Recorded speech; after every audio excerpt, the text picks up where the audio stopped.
वज़ीर-ए-आला पंजाब मरियम नवाज से speaker Punjab assembly Malik Mohammad Ahmad Khan ने मुलाकात की, जिसमें सूबे की मजमूई सियासी और इंतजामी सूरत हाल पर तबादला ख्याल किया गया।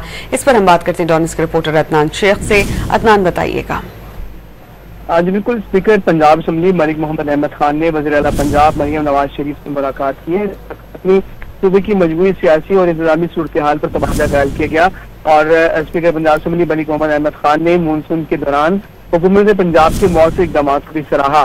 स्पीकर ने महंगाई, तजावजात और कब्जा माफिया की सदबात के लिए पैरा के क्याम पर खराज तहसीन पेश किया और वज़ीर-ए-आला पंजाब मरियम नवाज शरीफ का कहना था कि पैरा जैसे शानदार इदारे के नाम से आम आदमी को रिलीफ मिलेगा और पंजाब के हर पद की फलाह उनकी तरजीह है।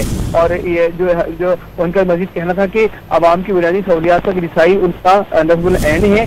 और इस मौके पर मलिक मोहम्मद अहमद खान का कहना था कि वज़ीर-ए-आला पंजाब सियासत से बालातर होकर आवाम की खिदमत कर रही है और हर तबका मुतमिन नजर आता है। पहली बार तरक्याती का मरकज सिर्फ लाहौर ये बड़े शहर नहीं बल्कि पंजाब का हर पसमानदा इलाका भी है। जी, बहुत शुक्रिया, आपने अपडेट किया।